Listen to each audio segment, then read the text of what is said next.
And thank you again for being here for number 3 in our What the Wiki webinar series this summer that we're doing. As you can see, I am still working at home. And so I have pre-recorded some of the slides and some of the videos that are here due to semi-regular neighborhood chaos and noise issues. But I will be here the whole time. You can, if you listen very closely, hear at least one outburst from a very angry cat. And also you can try to watch me set the world's record for using the word look the most times in one PowerPoint presentation. So I'm going to go ahead and get started with that today, and we will have time for Q&A afterwards. And again, this recording will be posted online after the fact. If you want to go back or if you want to share it, I'll be sending out the information. And let me go ahead and pull up what I'm looking for here. Hold on one second.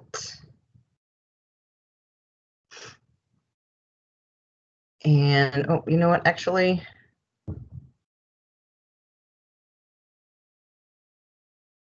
I double tested this after we had those technical difficulties last time, so I think this should work.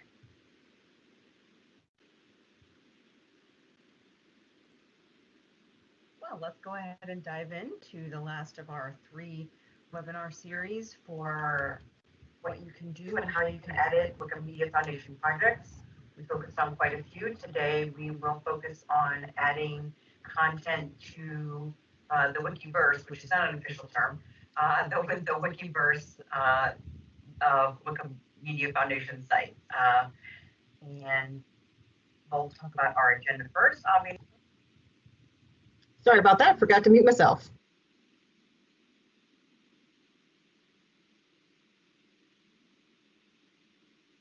Well, let's go ahead and dive into the last of our 3 webinar series for what you can do and how you can edit Wikimedia Foundation projects. We focused on quite a few. Today, we will focus on adding content to the Wikiverse, which is not an official term, the Wikiverse Wikimedia Foundation sites. And we'll talk about our agenda first, obviously. Today, we're going to do a quick review of what we talked about in the first and second sessions. If you were unable to attend those or view those on our YouTube channel, or just, you know, life gets in the way, life finds a way to get in the way. So we'll do a quick review, and then we're going to talk about specifically Wikimedia Commons and Wikipedia today. We'll review those in the context of Wikimedia Foundation and projects and editing Wikipedia pages and Wikidata.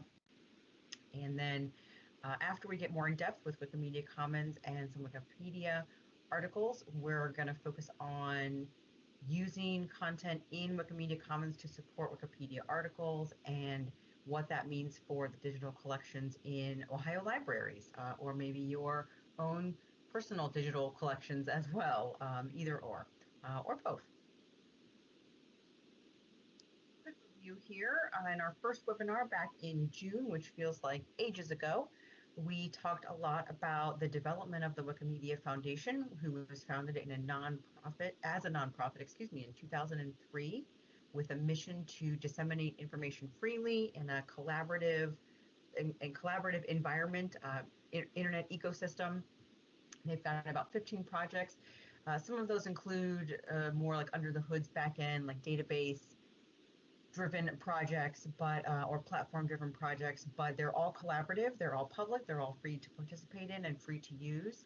And we also touched on some of the outreach work that Wikimedia Foundation does through the GLAM Wiki project, which is galleries, libraries, archives, and museums, work that they do with those organizations, cultural heritage institutions, and with the education sector as well. You might remember some of the projects that we talked about, aside from the biggies like Wikipedia, Wikidata, and Wikimedia Commons. We also looked at Wiki News, Wiki Voyage for planning your next trip, hopefully sometime in the future, eventually. We looked at Wiki Species and some of the other cooler projects that are out there. And we learned that Wikimedia Foundation projects are extremely popular. The statistics that we've got are that Wikimedia Foundation project sites have about 6,000 views per second and 1 billion, that's with a B, unique device visits every month. That's across all of the Wikimedia Foundation platform sites.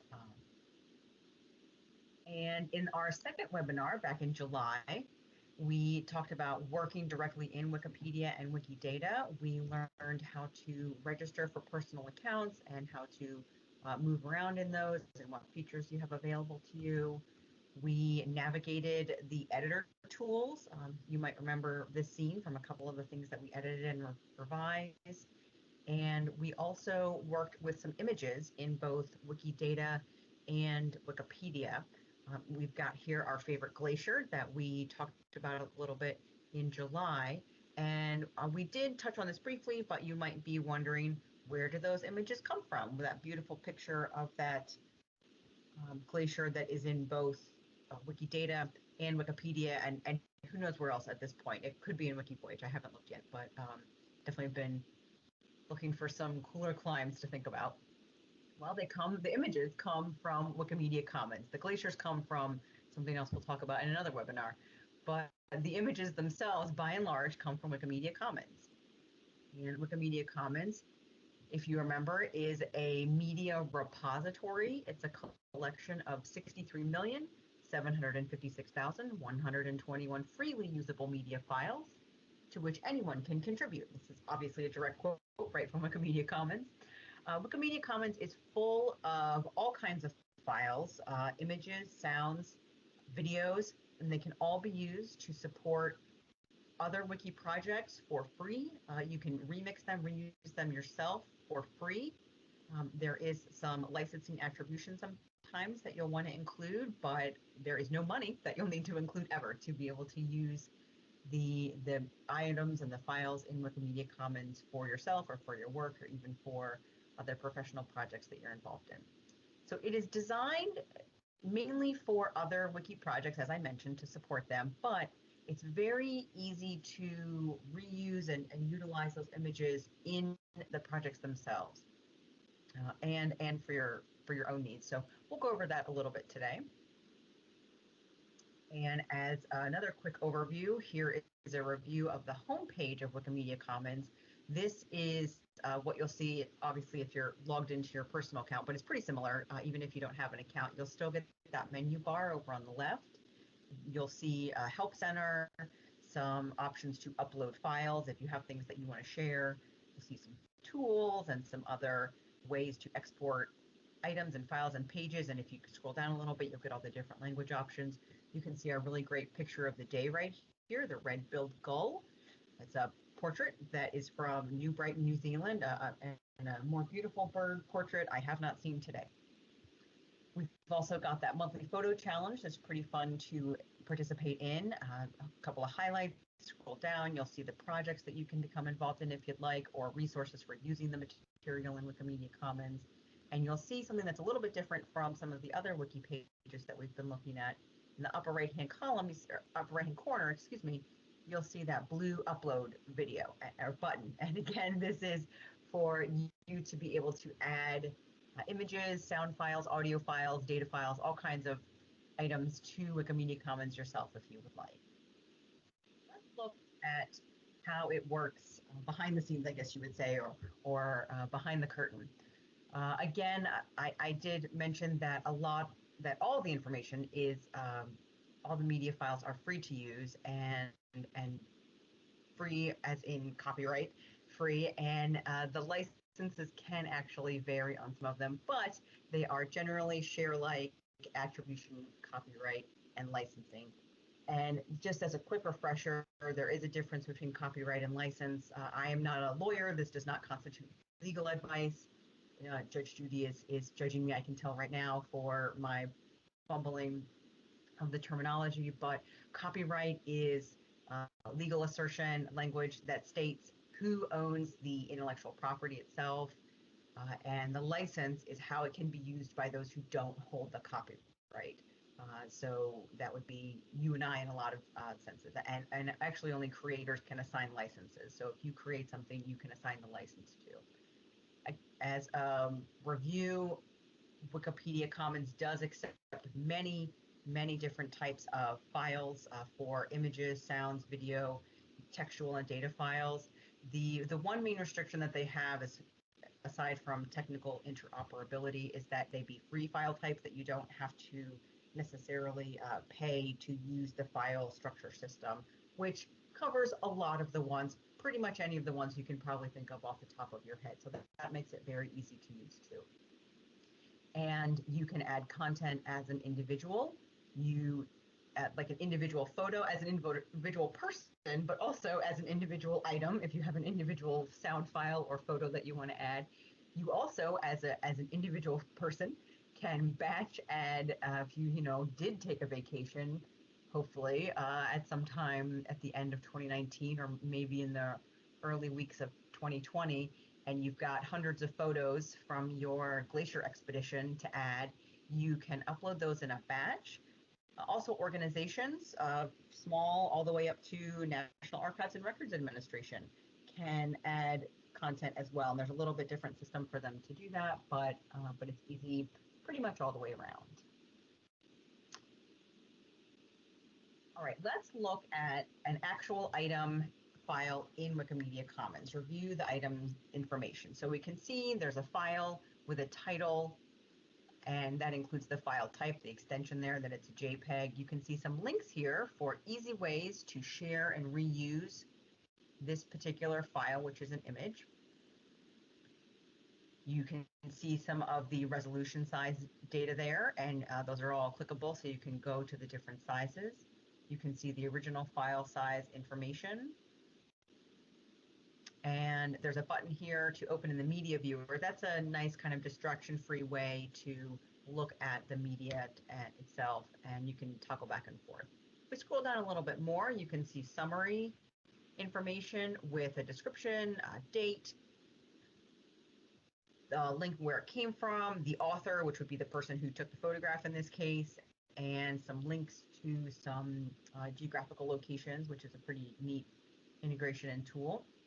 Again, as I mentioned, the licensing information is very clear. This particular item you can share and remix, but you do need to attribute the author. And you can see that it was brought over from Flickr. There was a project a while back that I believe is still ongoing to import pictures. And also you can see here there used to be, or there also is, a larger kind of zoomed out photo that's not the one that we saw above. There's a crop tool that you can use to really zoom in and select information that you want to use and share. You can see further below where the file is used on other wikis. This is also where other Wikipedia articles or pages that it's used in would be listed. And then we've got a section below that says metadata.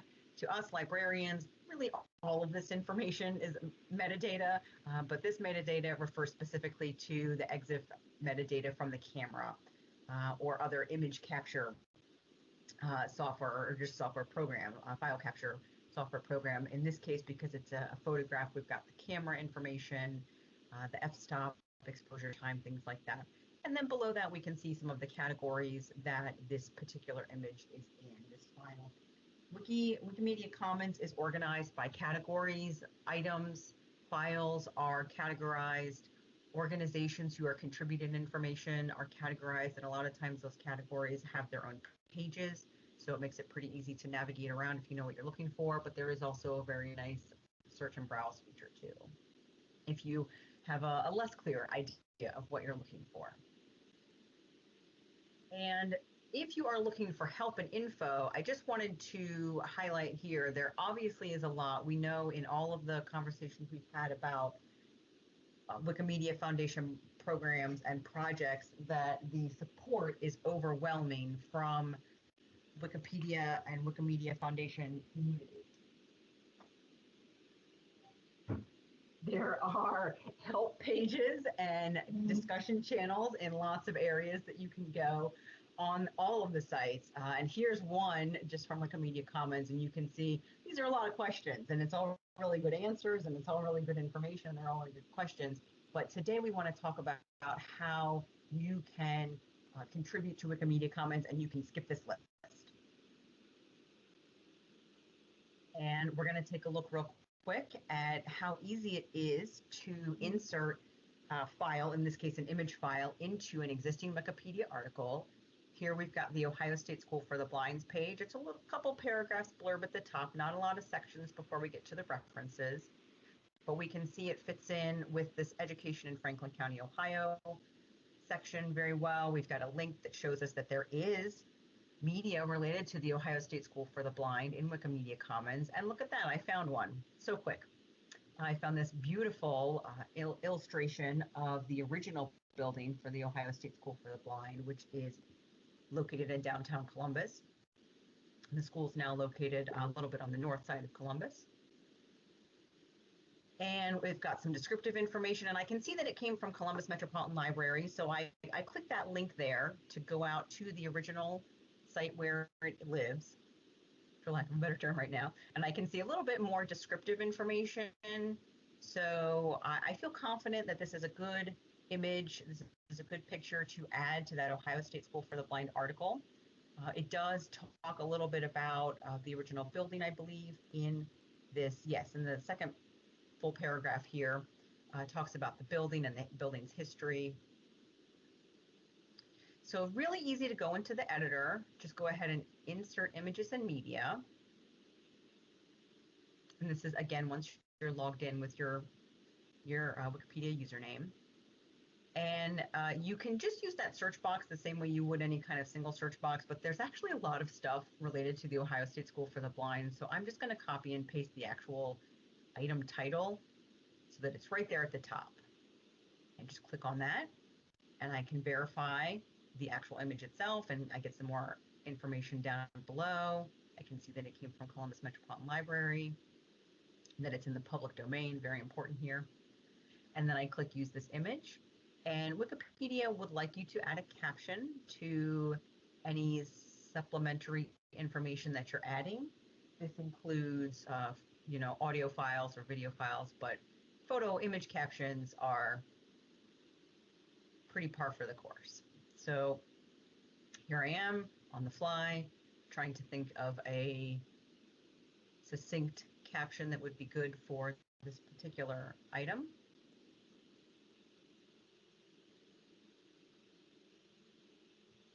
You can see this is very similar to even posting on many of the social media platforms that you might be familiar with.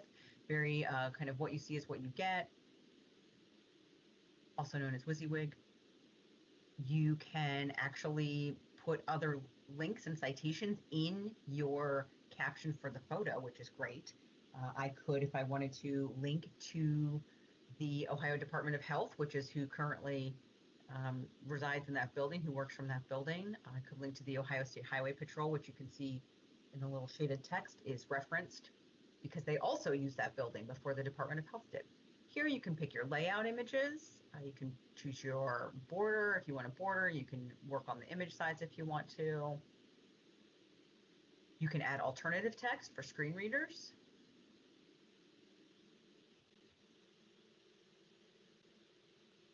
As you can see by my spelling errors, it's got an automatic spell check feature included. If you decide you want to change the picture, you can go back, or you can hit insert and it'll show you a preview of what it looks like. So I picked over on the right there for the justification. So you can see it's in the right margin. Got my caption, it's got the image, and I can go back and edit it if I want to. And I think I'm going to clean up that caption a little bit.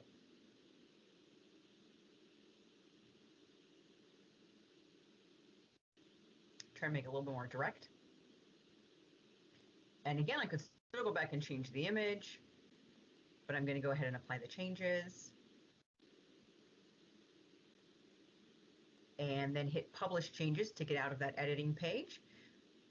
Just like we talked about before, commenting your work is very important when you're in a collaborative environment, or maybe when you've got a lot on your plate and you might go back and wonder, why did I do that? Do future you a favor and comment everything you can. I am going to go ahead and use an OSSB acronym here, but I can see it's in the references too. So hopefully nobody frowns too highly at that. So we can see here we are, at the back to the original page out of the editing mode, and I've got that image right over there to the right. Easy as pie. And that was an deep kind of explainer video where I went slow to not make myself dizzy on the screen and narrated everything that was going on. But that took like 3 or 4 minutes total. So you can imagine how quick it would be if you know what you're doing, you know what you're looking for, you have a general idea of what you're working with. You can just click back and forth, easy as pie. So speaking about digitized items, digital collections, and knowing that we work closely with DPLA and the Ohio Digital Network, you might be starting to put a couple of things together and you're not imagining things. You can probably see where we're going with this. We're going to talk about the Digital Public Library of America, our favorite national portal to digitize collections far and wide. And DPLA is actually a content partner with Wikimedia Commons by contributing their collections, their copyright-free collections, to Wikimedia Commons. And you can see they've got their own category, and they've got subcategories for all of the hubs. That would be the organizations and regional groups who are cooperating to contribute their digitized content to DPLA. You can see we've got that info bar over on the right, a really familiar format with even just basic Wikipedia articles, but it's got basic information about DPLA, where they're located, and you can see all those, that whole list of hot links if you want to go down a little tunnel into a Wikipedia hole. Then you can see below the thumbnails. That is all of the media and items that are contributed right now. There are 734,066 items total at the time of this particular screen grab. I didn't check this morning, but you can scroll through and you can do a gallery view if you like, and you can link to investigate each one of those. Looking at an item that's been contributed by an organization, it's pretty similar. We've got that name at the top, we've got this beautiful image, this embroidery, we've got the resolution size still, we can still open it in the media viewer.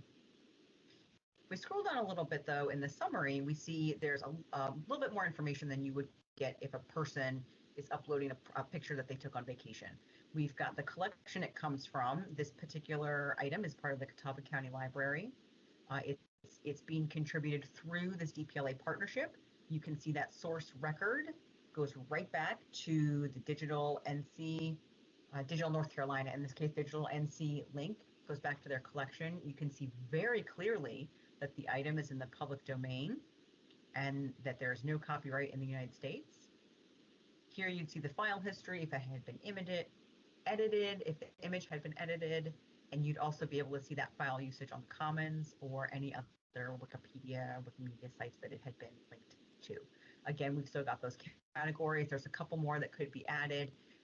This is a part of a traditional Hmong garment. It goes on the back of the collar, and Digital NC actually has a whole wide collection of these. So if they wanted to, or if somebody else wanted to, they could create a category for that, which would make it easier to find in the future for anybody who's looking to share those images or reuse them. And moving down a little bit further, we can't forget about Ohio. Ohio is truly the heart of it all in all of my webinars and all of my work, and probably most of your work too. And go ahead and look at that. And speaking of pie, a couple slides back.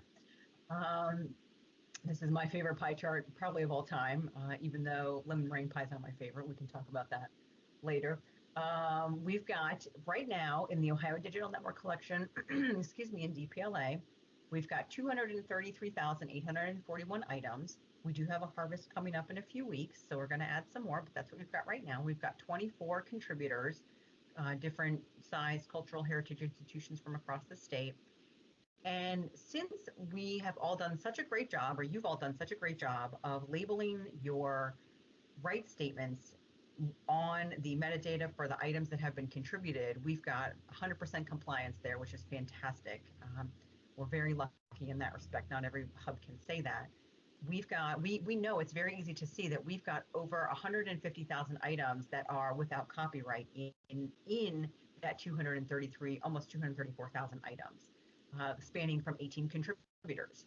So more than half of our collection has no copyright, and therefore, if you're feeling a little bit like Charlie connecting those strings for the conspiracy theory, it's not a conspiracy, but all of those items are eligible to be very easily contributed to Wikimedia Commons and linked back to your collections and used all over wiki sites. And unlike Pi, Ohio Digital Network always has room for more collections. We've always got room for you, trust me. Let's look at the current status of contributors through the Ohio Digital Network. Right now, we've been doing a pilot project at the State Library of Ohio with some of our files and our collections through our own digital collections that live in Ohio memory, as the State Library of Ohio partners with Ohio History Connection on that project. And we've also got Toledo Lucas County Public Library that has been doing a fantastic amount of work testing this out themselves. You can see we've got the same sort of page, it's the same layout. Where Ohio Digital Network as a hub is like a subcategory of DPLA, but we've got our own info bar over there on the right. It turns out we also have a Wikidata Authority control number, which is pretty cool. We've got some other information about the hub there and some links. And then we've got those thumbnails that we can look through. And you might be looking at that semi-bulleted list there, arrowed list, I don't know, triangle list that includes the State Library of Ohio and Toledo Lucas County Public Library. And if you've got some eagle eyes, you might have spotted this on the other pages too for DPLA. In the parentheses afterwards, you'll see that the number with an F and a C. And if the number is an amount, and a C is for collection, and F is for file. So DPLA, as a contributor, has, I believe, 7 collections right now, and that would be, or it might be 9, but they've got less than 10 collections, and those would be the hub collections, Ohio Digital Network being one of those collections. And then the files, remember we said DPLA has about 766,000, I think, files. That's the number of files that they have listed total, but it's broken down here. The State Library of Ohio has 77 files, and Toledo Lucas County Public Library has 129,610 files. So it's kind of just a quick summary of the amount of items that you'll find in each collection.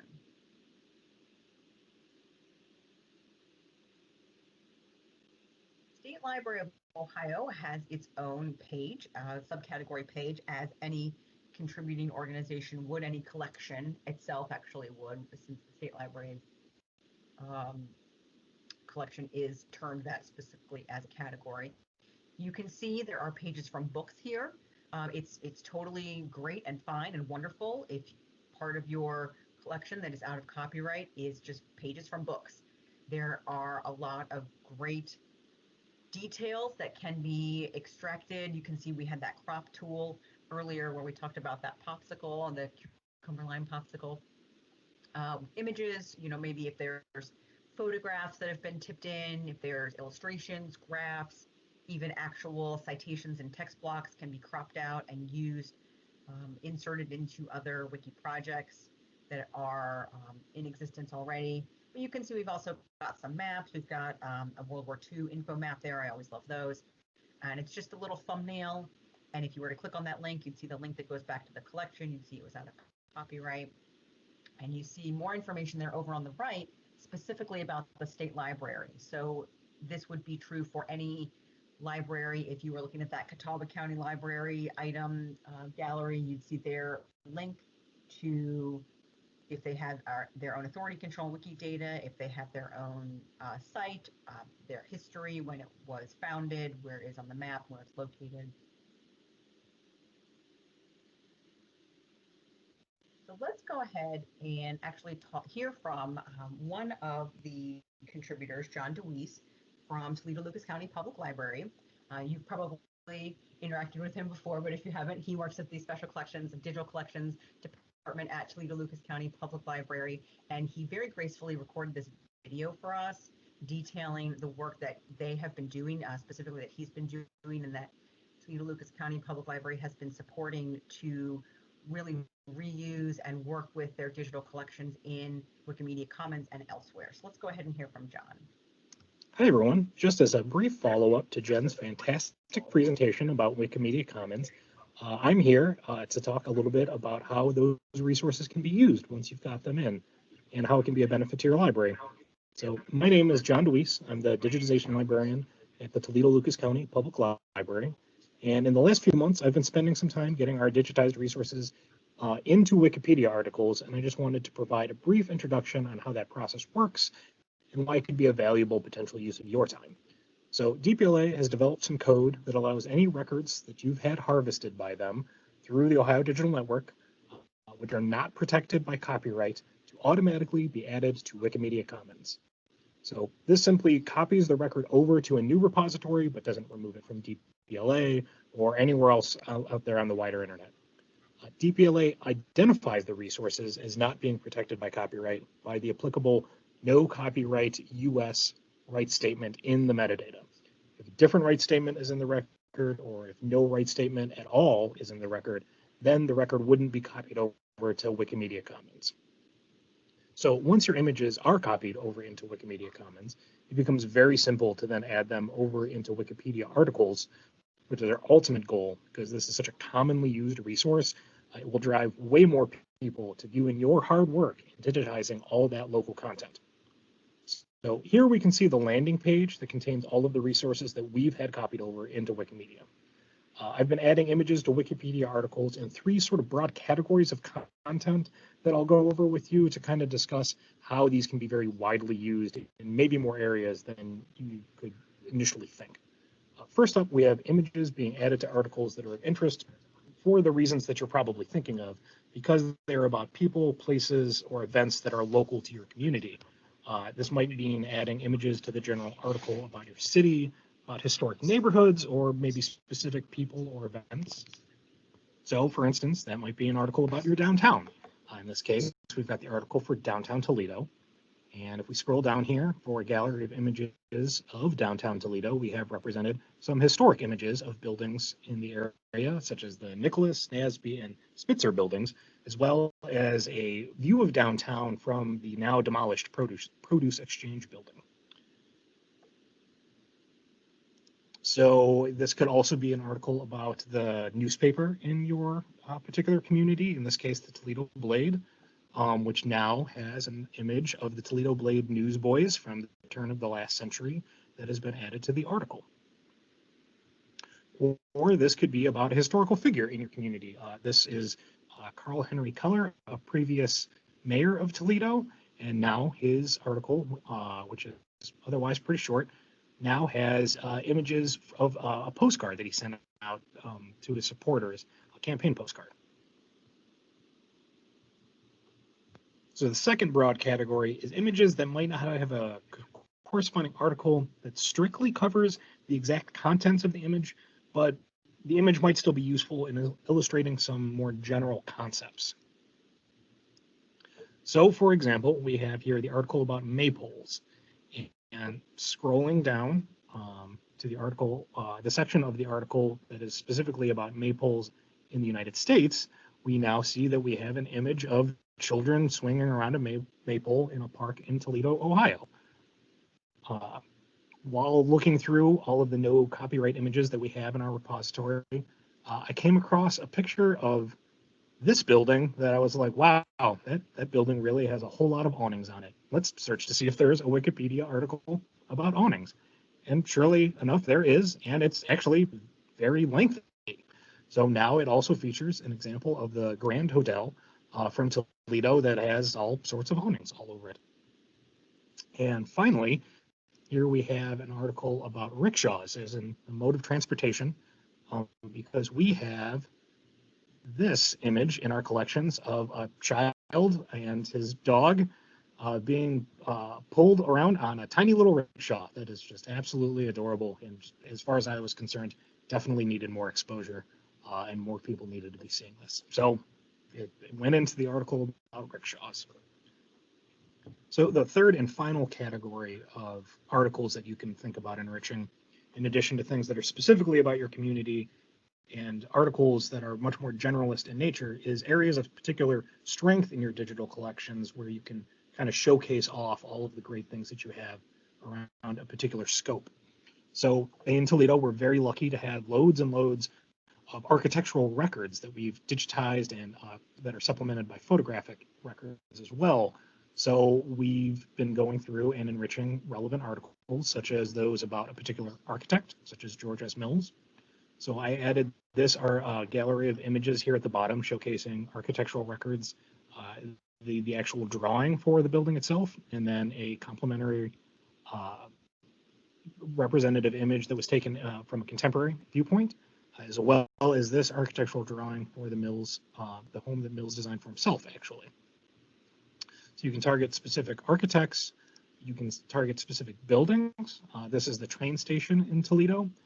I had the advantage of taking lots and lots of exterior and in some cases even interior shots, as well as the art around the building and the plaza surrounding the building. So this is a fantastic way to get lots of your images in one particular article and expose lots of them at the same time, which is fantastic, a great use of the resources as well. And then finally, since we identified the architectural style of different buildings, so I've been going through and finding the relevant article for all sorts of different architectural styles and making sure that a building from Toledo is represented there. So here we've got the article for Renaissance Revival Architecture, which as we scroll down it, my image is all the way at the bottom, but you can see all of these very grand buildings from all over the world, mainly Europe. But in addition to this gallery of images at the bottom that features this building from England, this is in Germany, and this is in Russia. And now we have a beautiful example of Italian Renaissance architecture located right here in Toledo, Ohio, that is also in this article as well. So the last thing that I'd really like to leave you with here is the reason that you want to go through and do all of this work, which is the usage statistics that you'll get out of all of this hard work. So here I've got some graphs of the work that we've been doing. So the left one shows the total number of Wikipedia articles that have Toledo Lucas County Public Library digitized images in them. And on the right, we have how many times those Wikipedia articles were viewed. So here we see May, June, and July.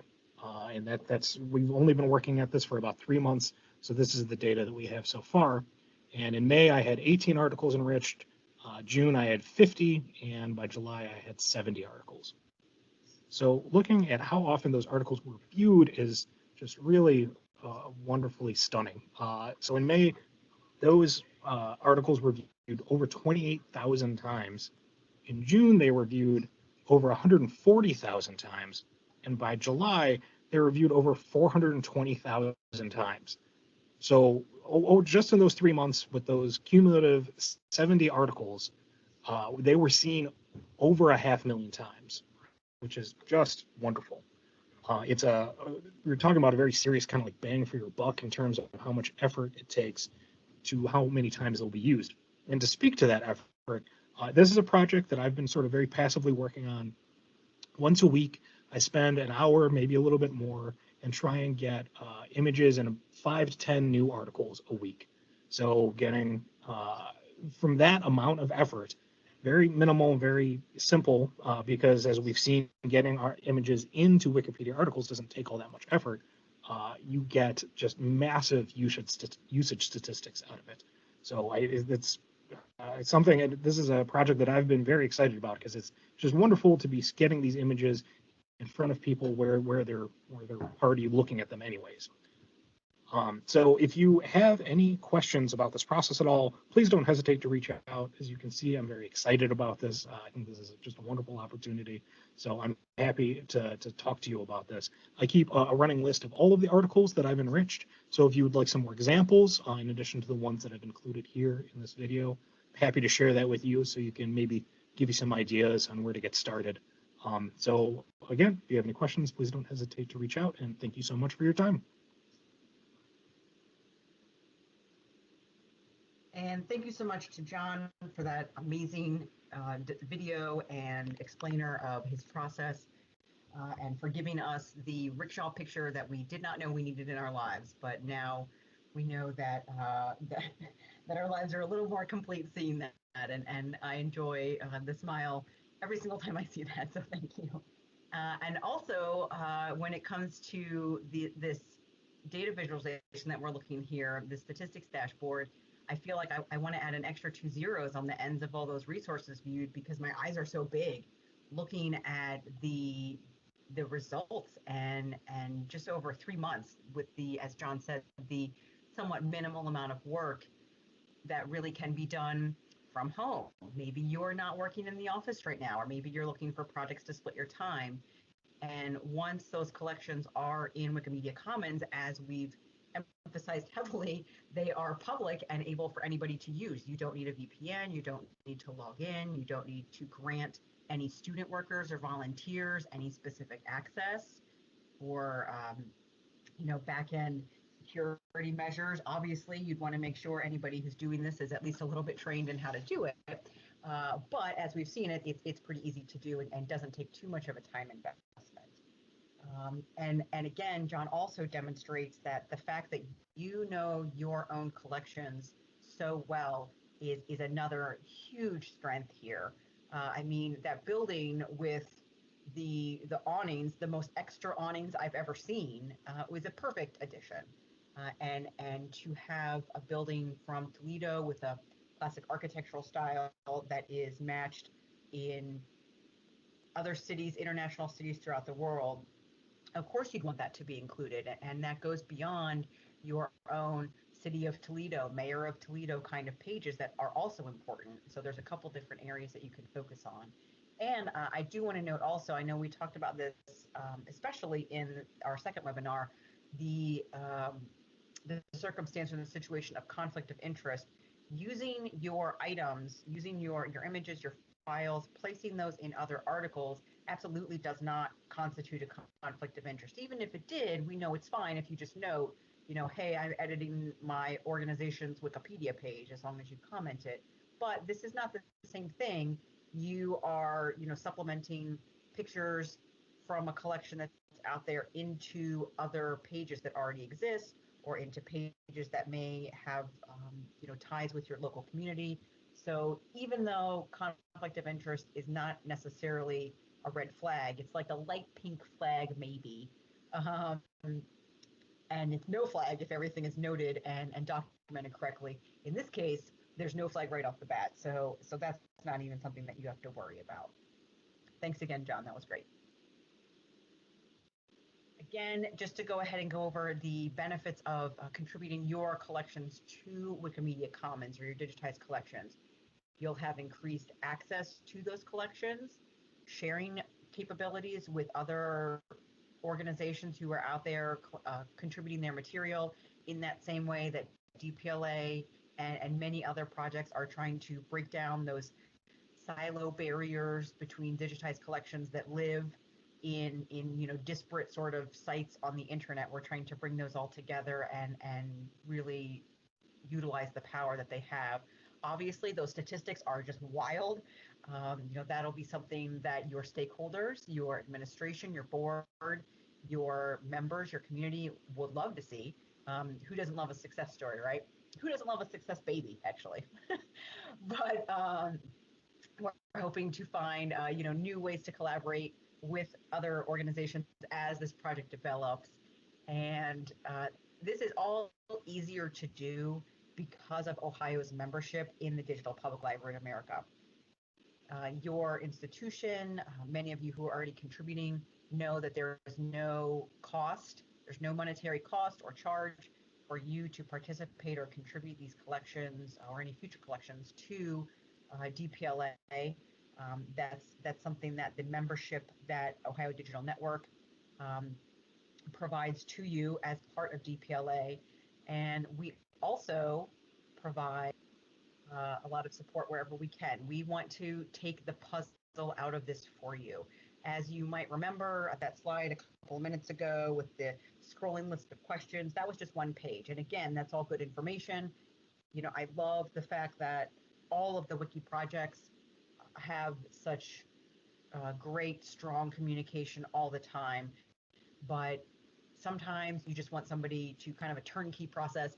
You just want somebody to be able to do that for you. And as we've said, we can already identify those copyright-free collections because you told us what was out of copyright. So thank you for that. We're already sending just the metadata, none of the original image files. Those are still going to stay with you in your collections, your preservation copies, your large image files. The metadata is already sent to the Ohio Digital Network as part of DPLA, which we sometimes refer to that as a harvest or an ingest, that quarterly process where we add content to DPLA. And DPLA has developed this way.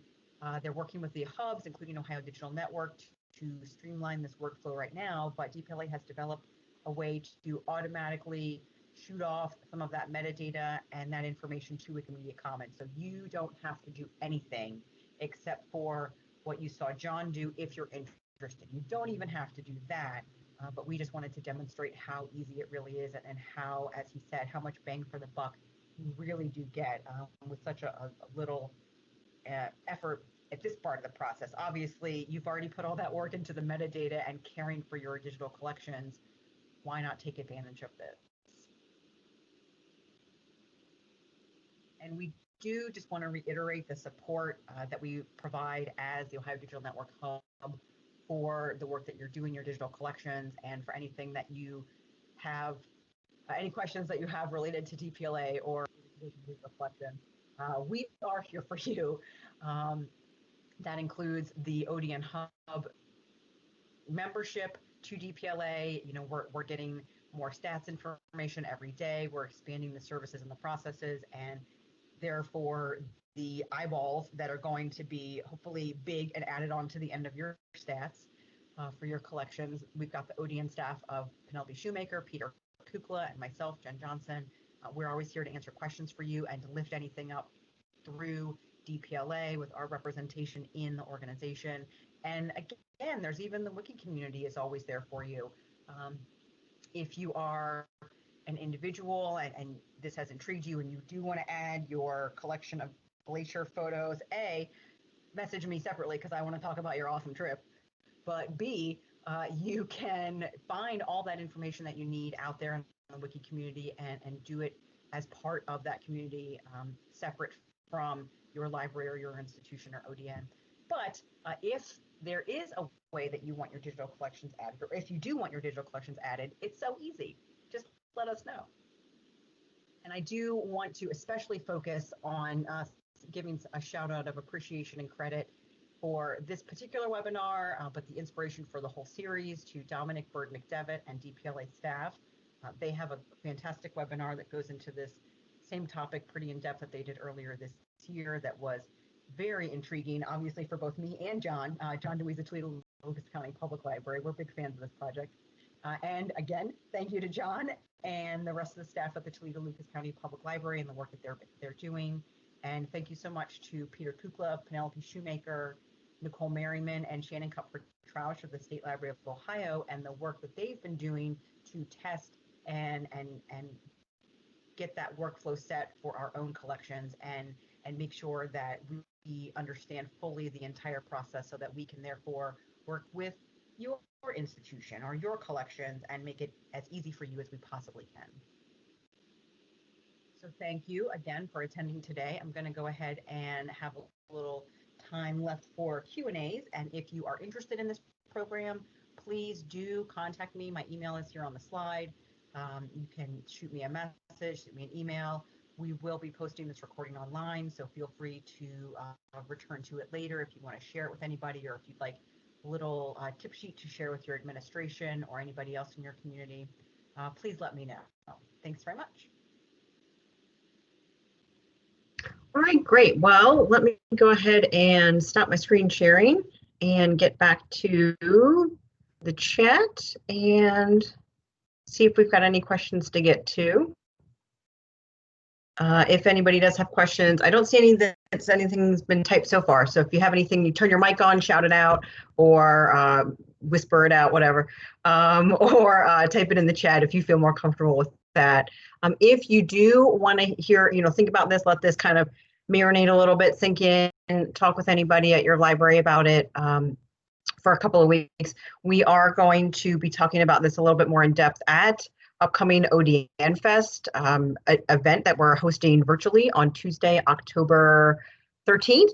And there's information about that on our website, but we'll be opening registration for that soon. It'll be free. It's a whole day of programming regarding digital collections in Ohio and elsewhere. And we'd love to see you there as well. But giving it just a few seconds here to see if I see any questions come up in the chat. And thank you for, I don't know if you heard my cat or not, but definitely I was laughing. When I was rolling through those questions, she wanted to try to eat a plant. So she got real mad when I lifted her off the plant. So thanks for your patience with that. Okay, I don't see any questions coming in, but I'm really glad that all of you were able to attend today, and I hope you are just as excited about this as we were. You know, at whatever level your interest is in. Obviously, there's lots of different ways. There's more than one way you can skin a knee, right? There's lots of different ways to come at this, whether you're using content that's already in Wikimedia Commons or you're contributing your own library's content if you'd like to. And even it can stop there, or you can take it one step further and use your own content in other articles that already exist the way that John so eloquently displayed for us. So thank you so much for coming today. I'm going to go ahead and stop this recording, but if anybody does have questions, you know where to find me. Thanks very much, everybody. Have a great rest of your week. Bye-bye.